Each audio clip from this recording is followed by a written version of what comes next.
Well, here we have a situation.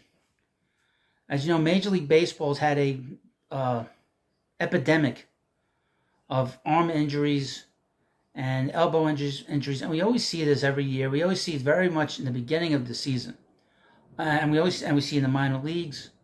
Now, before we get into this video, you need to hit that subscribe button so you know what's going on in this video, and of course, just to follow along with the Mets and their prospects in particular. So, as you know, the Mets have had, and all the teams have had issues with their pitching, having all kinds of injuries. The prominent one, as you know, is Tommy John surgery, where they get a pitcher gets the ligament in his elbow replaced, and well, it's now hit the Mets organization, and it's hit a prospect in the Mets organization, a prospect that's had sort of a difficult time getting on the mound the last year, who was considered 2 years ago to be one of the best Mets pitching prospects in the organization. This is from Mets Memorized Online. This is very unfortunate news. I feel very sorry for the kid. Mets prospect Calvin Zegler needs Tommy John surgery. Wow, that's terrible. Pitching prospect Calvin Zegler, a 21-year-old who struck out 13 in 6 hitless innings at Single A Brooklyn to start the season, needs Tommy John surgery. Sources told Mike Mayer of Mets Memorized Online. Daniel Wexler was the first to report Zegler was missing the 2024 season. Now, the other day, I saw the transaction where he was placed on the injured list. I couldn't find anywhere what the problem was. I think this was Monday, Tuesday. Well, we know now what happened.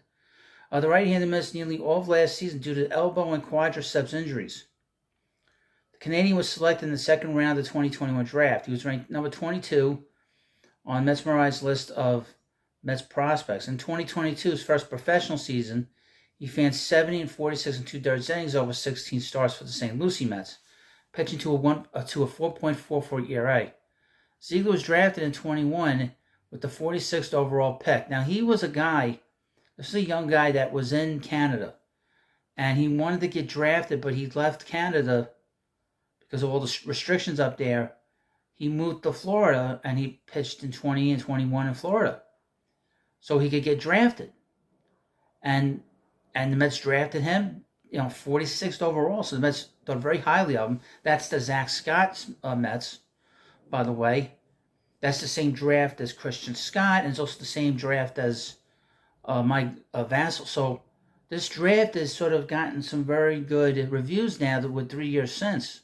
And it didn't get good reviews back then because the number one pick was Kumaraka, and the Mets didn't sign him. And because they didn't sign him, they lost him, and then they didn't even get any compensation for him. So, well, they did get a compensation pick when I talk about the following year. But anyway, this was a very sad story because he worked very hard to get back. He seemed to be healthy. This is just another example of what's going on in Major League Baseball. They've got to get these pitchers to stop throwing so hard, okay? I know it's more than just throwing hard. It's the type of pitches they throw. It's the baseball. It's any number of sort of issues going on here that Major League Baseball has got to get a handle on. And it's primarily the pitchers. Once in a while, you'll hear a position player will have a problem with the elbow. We know that Bryce Harper had that issue missed half of last year. We know that Jeff McNeil's having a bit of an issue with that, but he seems to be okay at the moment. And we know that Seth Lugo, the former Met and Royal now, he's had that issue in the past with his elbow. It's a sad situation, but you let me know what you think about this video. And, of course, I'll have plenty of stuff on the Mets, their prospects, and everything else with the team. Thanks for watching, and I'll see you later.